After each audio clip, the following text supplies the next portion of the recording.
شادی رحمۃ اللہ فرماتے ہیں لولا العلم لکان الناس کالبہائم، اگر علم نہ ہوتا تو انسان گویا کی چوپاؤں کی طرح ہوتا۔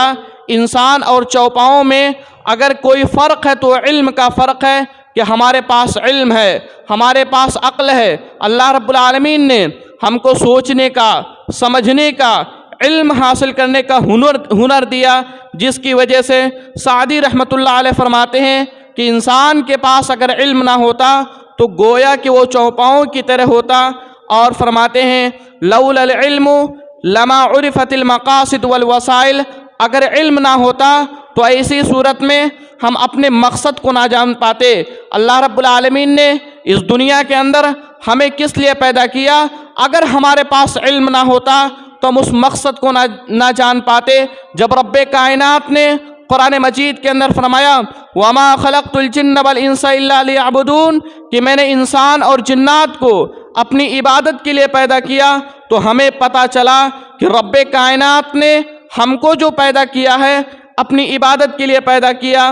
اسی طریقے سے ابن قیم رحمۃ اللہ علیہ فرماتے ہیں کما ان العمل لا يقبل دون اخلاص، کہ ہم جو بھی عمل کرتے ہیں اگر اس عمل کے اندر اخلاص نہ ہو تو عمل قابل قبول نہیں ہے۔ اسی طریقے فرماتے ہیں فذلك لا يمكن ان يقبل دون علم، کہ انسان بغیر علم کے کوئی بھی عمل کرے تو عمل قابل قبول نہیں ہے۔ تو اس سے پتہ چلا کہ ہم کو چاہیے کہ ہم علم حاصل کریں۔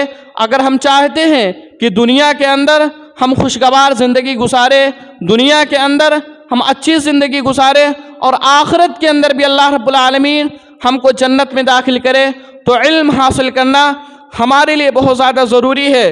جب ہمارے پاس علم ہوگا تبھی ہم کو پتہ چلے گا کہ کھانے پینے کے آداب کیا ہیں، ہم کھائیں تو کس انداز سے کھائیں۔ جب ہمارے پاس علم ہوگا تو ہمیں پتہ چلے گا کہ اٹھنے بیٹھنے کے آداب کیا ہیں، ہمیں پتہ چلے گا کہ سونے اور جاگنے کے آداب کیا ہیں۔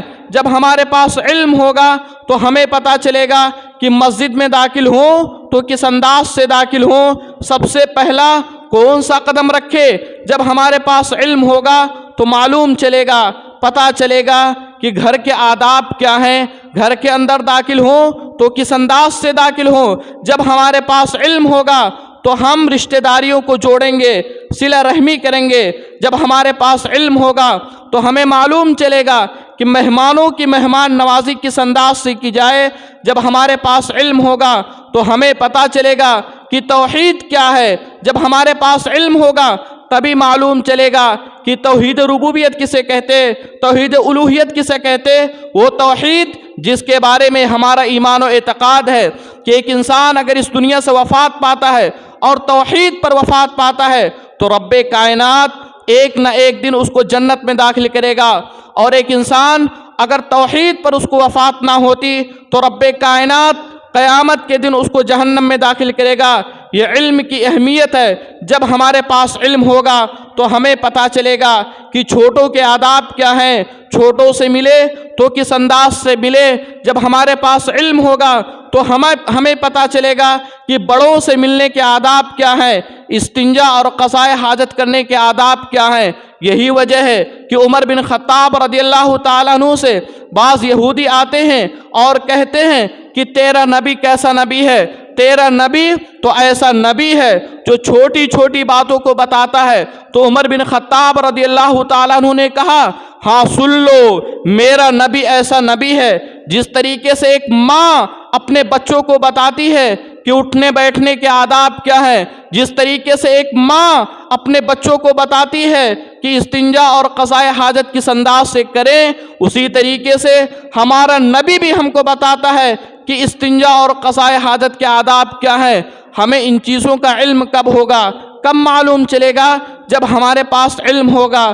تو اس سے پتہ چلا کہ ہماری زندگی کے اندر، دنیا کے اندر زندگی گزارنے کے لیے ہم کو علم حاصل کرنا یہ بہت ہی زیادہ ضروری ہے۔